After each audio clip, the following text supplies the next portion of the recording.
make sure it's working. I don't know. People are going to have to go and stand around.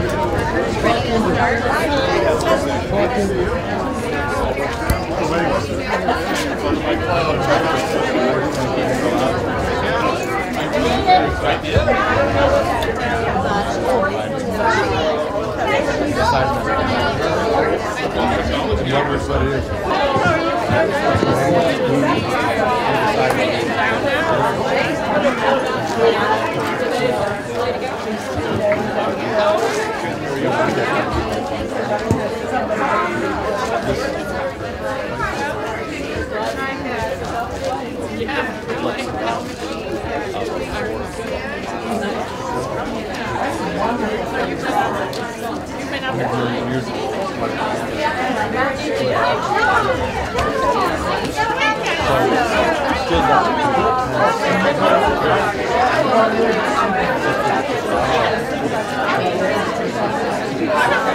Well, good afternoon, ladies and gentlemen.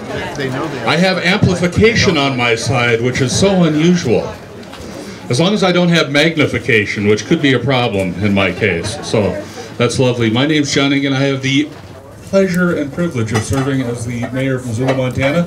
And it's a particular pleasure and privilege on a day like this, which is picture perfect, really. And we stand under this lovely pavilion here in Silver Park, one of the latest additions to our fantastic park system. And I see these smiling, lovely faces of Missoulians who love this place as much as I do, and it's just perfect today. And it's made only more perfect by the fact that we are celebrating an addition to the city's public art collection, which grows more exquisite with each passing year as we add to the collection. And we add to that collection in no small part because of the great work of our public art committee. I agree, canine friend. That public art committee operates on a volunteer basis. And well, hello, how are you? You're lovely. You're not on a leash, but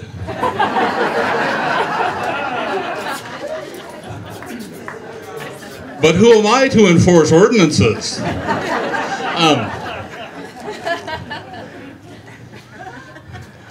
The collection grows more lovely because of the work of the Public Art Committee, a volunteer committee, by the way, that puts to work some of the funds that go into projects just like this park, and some of the funds that are generated through contributions.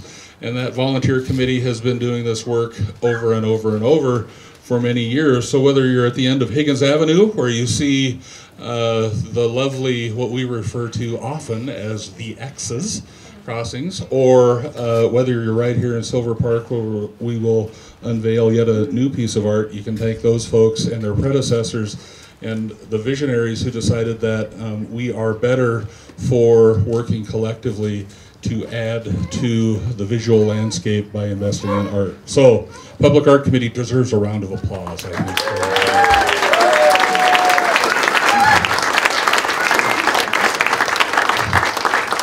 And you're going to learn lots more about this particular artist who has worked diligently to create a new landmark, but I would like to offer my personal appreciation to George and his vision for this place.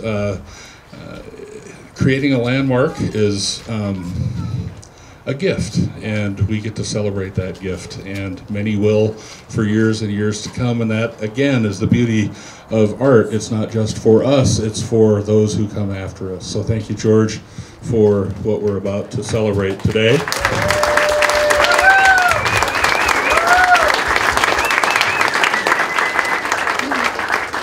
And without further ado, because I am a windbag, I will surrender the microphone to a member of the Public Art Committee, the fabulous Ted Hughes, ladies and gentlemen. Ted, thank you very much. Mr. Mayor, thank you. This is a present to you from the artist, George Ybarras. And thank you for all your support. It's pretty cool. Yeah. Lovely. Symmetrical. My name is Ted Hughes. I'm the registrar at the Missoula Art Museum and a humble member of the Public Art Committee. Thank you everyone for coming tonight and welcoming and celebrating this amazing artwork, Perseverance and Passage. Our noble committee chair, Peter Lambros, is unable to join us this evening. He's currently taking some well-earned vacation with his family after, among other things, steering the public art process with incredible, even inspiring diplomacy and grace. Yeah. Yay, Peter.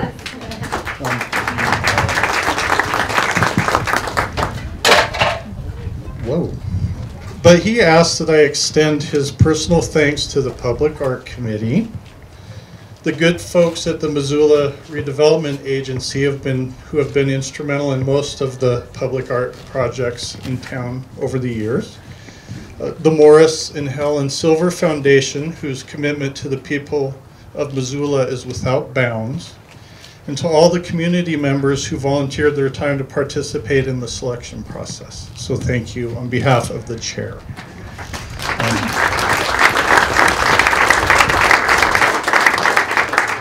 Peter would also like to thank the mayor and city council for their unflagging support and faith in the Percent for Art program and the trust they've placed in us for carrying out this process. So thank you, local government.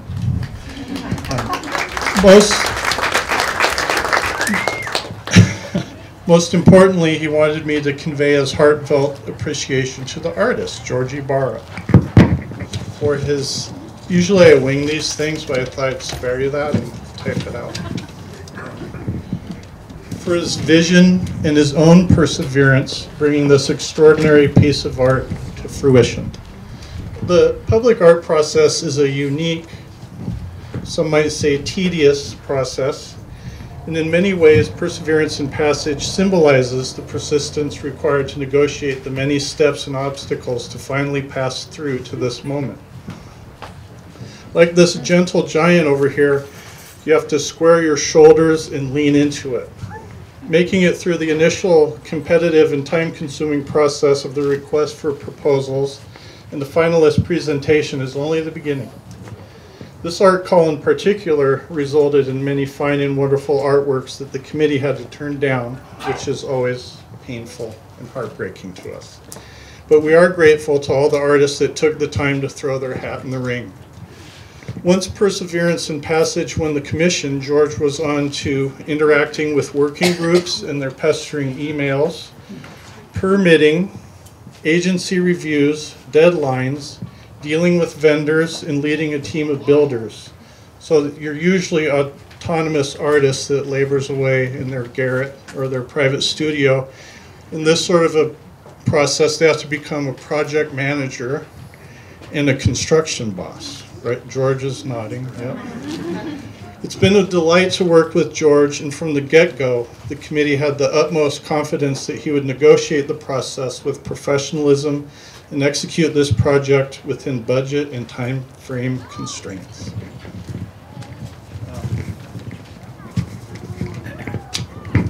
George's work was selected for its place-based substance, its compelling use of industrial materials, its engaging and enjoyable scale, and its formal strength.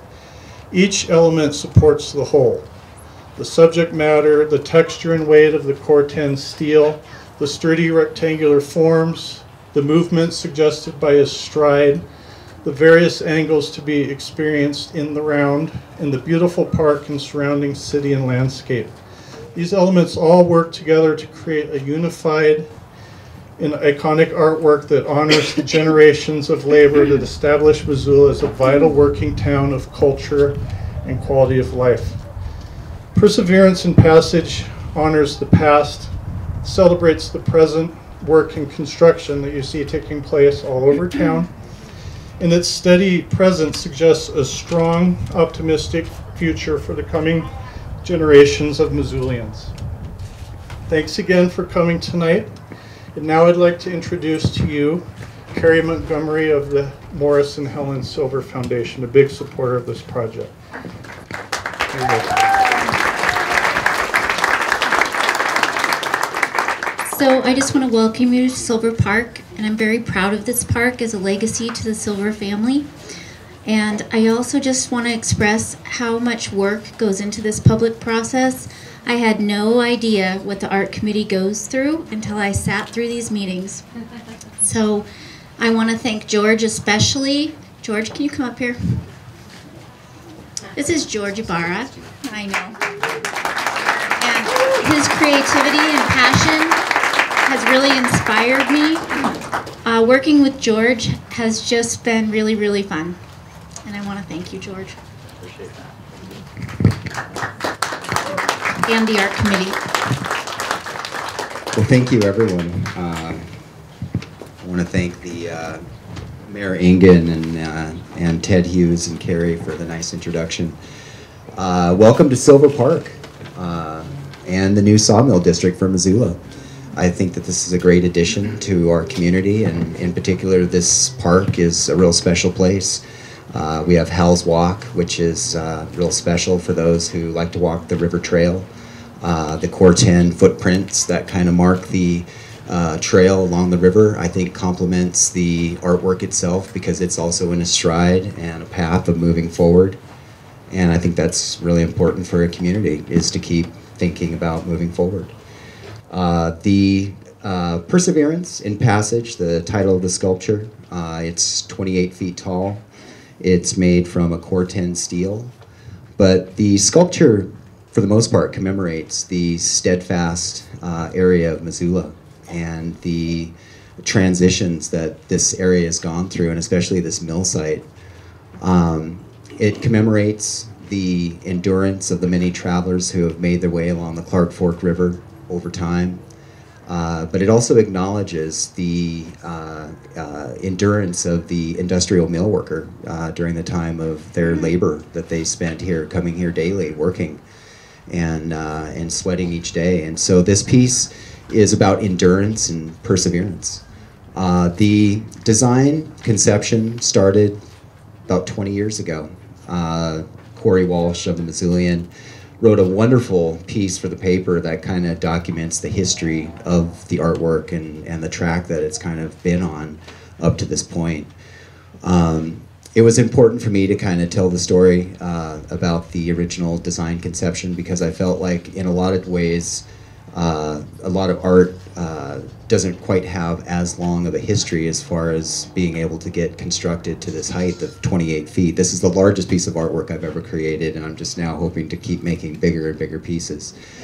I was in my welding shop the other day building a piece only 3 feet tall, and I kind of felt like, hold on a second. I kept wanting to look up, you know, and I was looking down. But for the most part, we're on a path to, you know, making things be special, not only in our careers, but for people around us. And I always tell the artists, you know, we're all legends in our own studios. We just have to kind of take that step outward and just make yourself known. My vision for this piece, again, was to create something that was timeless, something that could, you know, hold up to not only the present but to the future, something that would be positive in its nature, and to you know, talk about the strength of humanity and how that works into our daily lives. It's fabricated from W30 by 90 Core 10 steel, which is a engineered steel. It's a special made steel. Came all the way from Carnegie, Pennsylvania. So trained here, arrived at Pacific Steel back in March. And so from that time we started cutting the steel until now. It's taken quite the path. For those of you who are wondering what a W30 by 90 Core 10 steel is, it's basically the upper frame structure of the legs and the upper torso. It's the W30 basically represents the width of the flange. It's basically a wide flange beam. And so it's 30 inches wide, each beam. and 90 basically just means the degree of the angle of the actual center, or what's called the web of the steel. It's a high-end steel. It's all engineered steel, very expensive to ship out to Montana from Pennsylvania. It was created by Structural Dynamics in Carnegie, Pennsylvania, which is basically outside of Pittsburgh. And they specialize in high-end engineered steel that's shipped all over the world. It was important for me to use U.S. steel. I just love the idea of steel being forged and formed here in the United States. And so for me to be able to use Carnegie steel, which we all know has a long history to it. So it was real important. Core 10 is basically a weather-resistant steel. So the more the patina it gets, patina meaning the rust, the stronger the steel gets. So in time, it's going to keep changing color. So right now, we added a vinegar treatment to it, which was kind of funny earlier this week. And last week, we were spraying heavy amounts of vinegar, and so it really smelled like vinegar around us. We were wondering, if we should have salad for lunch, get some veggies. But the vinegar really reacted well on the Core 10, but it was all sandblasted to be able to have a smooth finish that it has. We added a couple gussets to the interior leg structure just to add strength to the legs and the upper torso, and so that will eventually rust up and will blend more with the rest of the piece. The foundation, we should talk about foundation. 30,000 pounds of concrete underground there. Mike Day had of Territorial Landworks. He assisted us in the very beginning stages of figuring out the park and where the soils were the best. And because it was a mill site, the soils were not that great here. That was actually a big concern of mine initially, because the weight of the sculpture itself was probably pushing 16,000 pounds. And so it really has to sit on something that's really solid. And so when we started looking at the soil tests around the park, there was only so many areas that would really hold a piece of this weight. And the far end, which is considered the west end of the park, kind of closer to the graffiti wall and the California Street Bridge, that was pretty much a bullseye for a no-no back there. It was like 30 feet of sawdust before you would actually hit hard ground. So when we started looking at that information, we looked at other areas of the park, and the location where the sculpture is right now had the best soils for the weight of this piece. And actually it was kind of interesting, because that was the site that I had initially chose when I came to the park to kind of look for site location. And then after talking to Mike, it came up that was actually the best location for soils and for this piece to be upon. So 30,000 pounds of rebar and concrete underneath the ground. So I don't think that's going to go anywhere anytime soon. It's weatherproofed for over 100-mile-an-hour winds. I have many people to thank for assisting me with this project. As Ted was mentioning, I mean, a lot of people kind of came together on this project, and I really appreciate everyone's energies and times. I know the Public Art Committee, you're all volunteers, and so to do your job that you do, you did a great job, and I congratulate all of you, and as far as the work that you did with this project. But and of course the MRA for the funding. Chris and Ellen, you're awesome. Thank you so much. You guys were so easy to work with. You just trusted me on this one, and I just really appreciate that you treated me as a professional artist, and that you didn't really have much question other than just like, okay, we know you know what you're doing, so just go to work. So, but anyway, my thank yous starts with Peter Costello. I know he's here around. There he is in the background. Can you raise your hand for me, Pete? Peter, he's an amazing designer himself. He works with a lot of artists and engineers and pretty much everyone in AutoCAD design. I think everyone's familiar with AutoCAD. It's just a matter of being able to do it. And that's where Peter kind of came in handy on this particular project, because I was able to visit with him about the scale model that was brought to initial interview for the actual artwork itself. And so he was able to look at the scale model. He was able to scale it up to, I originally wanted like over 30 feet. I was thinking like 32 feet. But after he kind of started measuring everything out, it ended up that 28 feet seemed appropriate, because we didn't want it to seem too elongated or too narrow or too wide. And so it became kind of an appropriate size for the piece of artwork. So many thanks to you, Peter, for assisting me with this. I have to say, your daughter, is it Joe? Okay, Joe, yep, thank you for coming as well. Great renderings. I think that's probably what got me this commission, was the wonderful renderings that you guys had helped me with. Put it into wonderful 3D, was able to take the model and scale it up to a point where we can actually see what it would look like larger. When you're looking at a 3-foot scale model this big, where everyone's looking down on it, we'd have to be in a helicopter right now to actually see it from the perspective of what the model looked like when I took it to the final interview. And so to be able to get those guys to help me get the renderings so it would make sense to the committee, I think that really worked well, and I think the Public Art Committee could probably say yes on that one. Brian Mazzana, thanks to Peter, we met one night up at his house, and this was all, of course, prior to actually getting the commission. I really wanted to come to the table for my final interview with the right information. I felt like, if I were on the committee, I'd want to know every single part of the project, so there wouldn't be any question about what the artist had in mind. And I always try to approach all my projects like that. And so I met up at Peter's, and Brian was up there, and Brian's an engineer, and he does a lot of work in Oakland, California. He does a lot of bridge work. And I started talking to him about the design and what I wanted to do, as far as initially I was going to use a channel steel, which instead of having more of a I-beam shape, where you have 2 flanges and then a centerpiece going down the middle, I was going to use a channel, which is almost like, kind of like a square boat shape, But Brian, of course, had to inform me that it would cost hundreds of thousands of dollars to get that kind of steel created to be able to build it out of that channel. And so he said there must be another option that would work.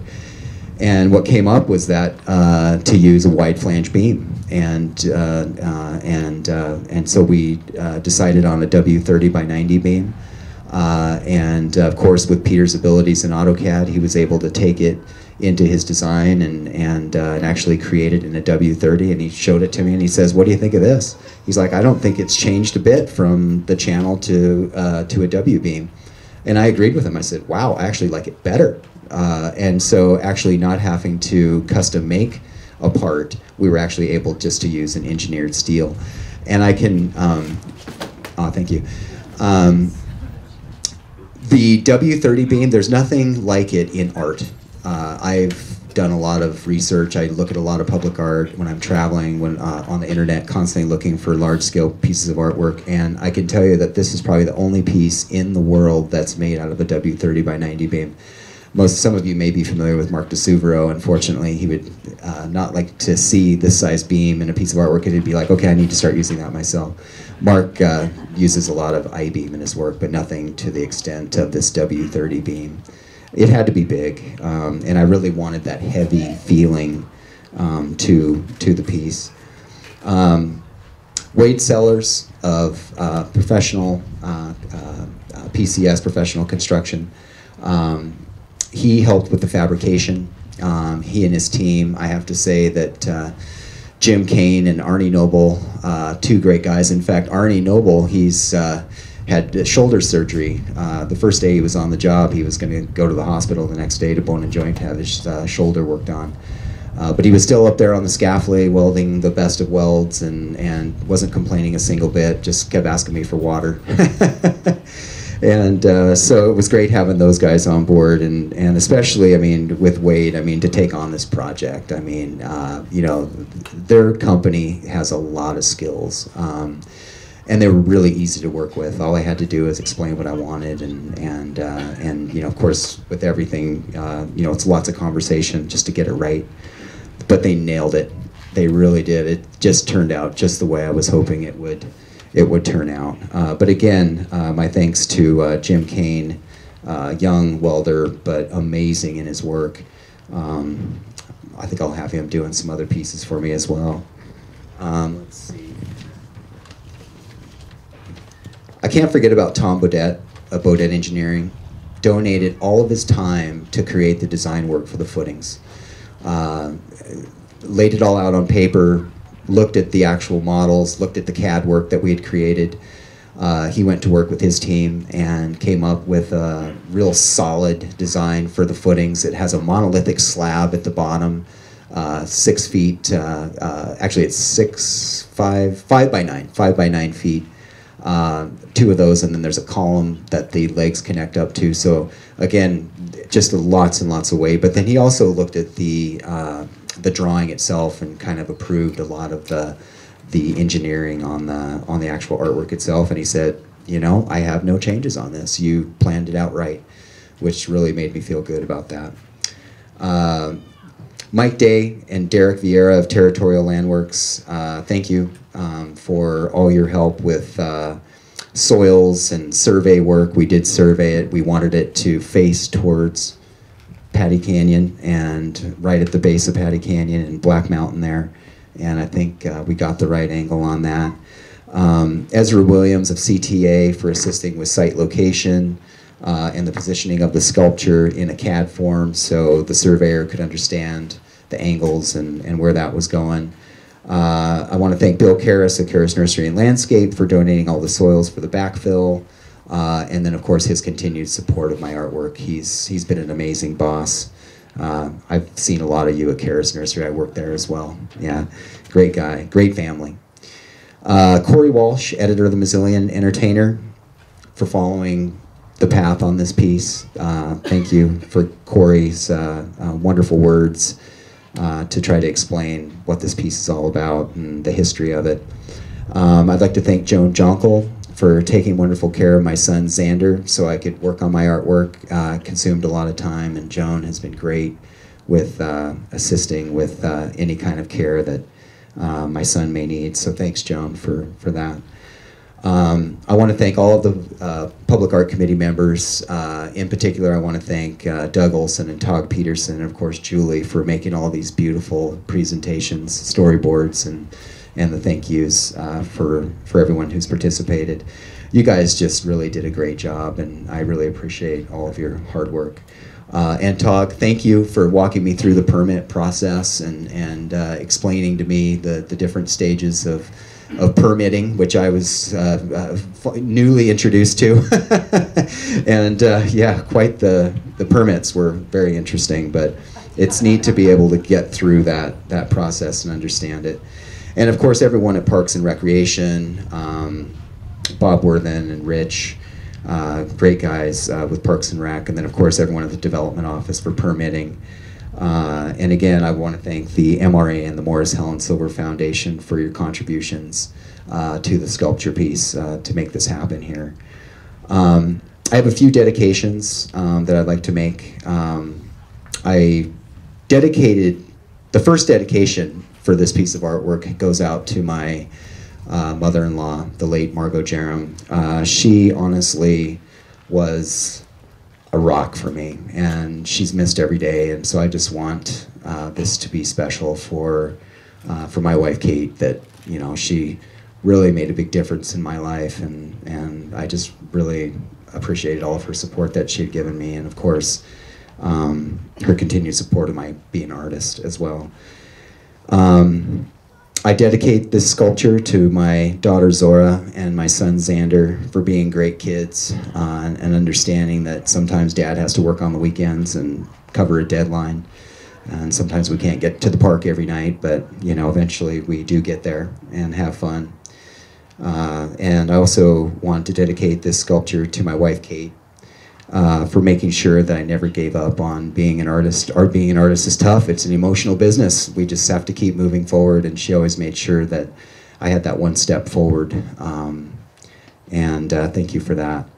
But also, she made me realize, oftentimes when I'm working on projects, that there are always new ways of finding perfection, because I'm always trying to find this new thing that I can do that's different, and she's always making sure that supporting me on that. Last but not least, I want to thank all my clients and friends who've supported my work over the years. I mean, you guys have all been great. It just keeps me in a positive mindset to just want to keep creating and keep doing new things. And so I really appreciate that. And lastly, let's see, is there any lastly? Oh, there's Xander. Say hi. It's my son Xander. I think he likes this microphone. Anyway, I guess I'm done with the dedications, but I just want to say thank you for sharing in this significant day in my life, and I really appreciate everyone showing up. I'm ready.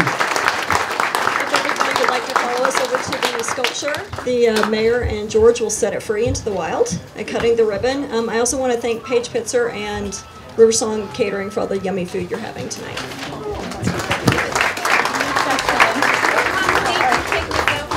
Because you gotta cut the. Oh, don't mind. Yes, you got to cut the ribbon with these big scissors. Look at those, Xander. We can't run with these. Yeah, we can't run with those. Okay. Big scissors for a big piece of artwork. That's right. So Kate, you ought to come up too.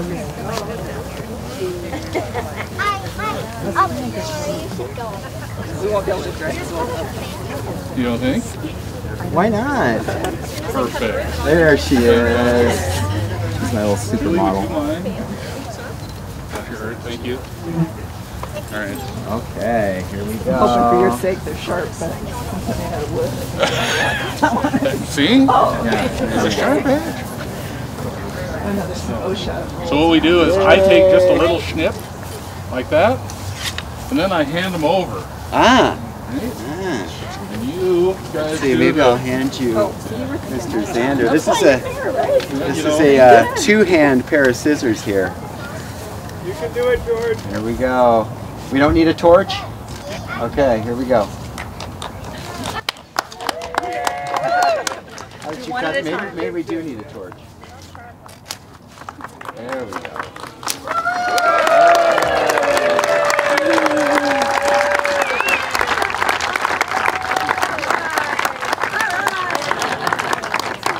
Thank you for coming.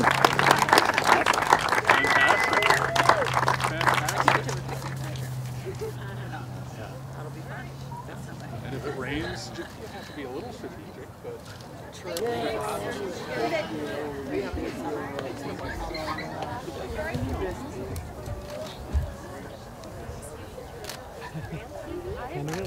I heard about it. Really undefined. And the other one's due in about a month.